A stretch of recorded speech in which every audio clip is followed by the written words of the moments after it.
আমি আইনেৰ মানুষ, আইনসভাৰ সদস্য, আমি আমাৰ দলৰ মানুহক বুজাইছোঁ, আমাৰ ৰাইজৰ বাকী যিবিলাক মানুহ এইবিলাক গাফিলতি হৈছে, আমিও আইনটো মানি আমি আজি ডিচি সাহেবক এটা মেমৰেণ্ডাম দিছোঁ যে এই নটিফিকেশ্যনটো কেঞ্চেল কৰিব লাগে। ইয়াত আমাৰ পাৰ্লামেণ্টত ভোট দিছে প্ৰায় 15,000 মানুহ নাম কাটা গৈছে, যিবিলাকে পঞ্চায়তত ভোট দিব নোৱাৰে, ড্ৰাফটত নাম নাই। এটা স্কুলত 4টা PS বনাইছে, 4টা ৱাৰ্ড বনাইছে, 4-5 কিলোমিটাৰ 10 কিলোমিটাৰ লৈ 4টা PS এটা স্কুলত বনাইছে। আগতে গাঁৱে গাঁৱে PS বিলাক আছিলে, ৱাৰ্ডবিলাক আছিলে, বুথ চেণ্টাৰ আছিলে, এইবিলাক কাটি এতিয়া কোনটো হাৰ্টত বনাইছে আমি গম পোৱা নাই। আমি মাননীয় DC মহোদয়কো দিছোঁ, আমাৰ CO মহোদয়কো দিছোঁ, আমি গণতান্ত্ৰিক পদ্ধতিতে আন্দোলনত যাওঁ। এইটোৰ নামটো আৰু সবকা সাথ সবকা বিকাশ নহয়।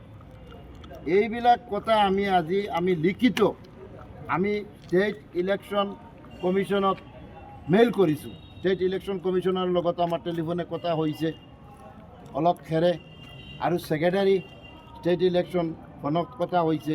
সিহঁতে মেইল নম্বৰ আমাক দিছে, আমি আজিৰ মেমৰেণ্ডামটো মেইলতো পঠাইছোঁ। আমি ষ্টেটতো জনাই আছোঁ আৰু ইয়াত আমি লোকেল DC মহোদয়ক জনাইছোঁ, COক জনাইছোঁ, আৰু ৰাইজে তাৰ ক্লেইম অবজেকশ্যন দি আছে। কিন্তু এইবিলাক দি একো লাভ নাই। ইমান ডাঙৰ এটা কেলেংকাৰী হৈছে যিটো 2-4-5 দিনৰ ভিতৰত কৰিব নোৱাৰে।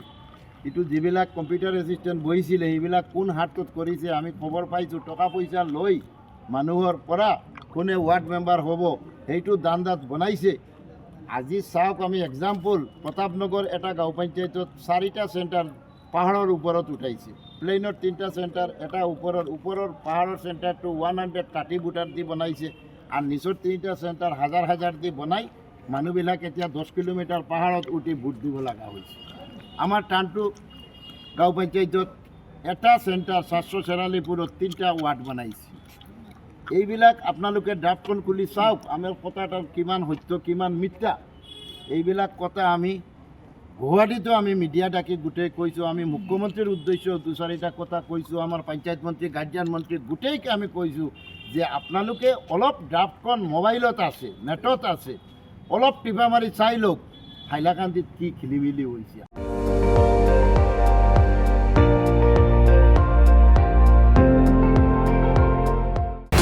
আপুনি চাই আছে ND24, সৰ্বশ্ৰেষ্ঠ নহয় সৰ্বোত্তমৰ দৌৰ।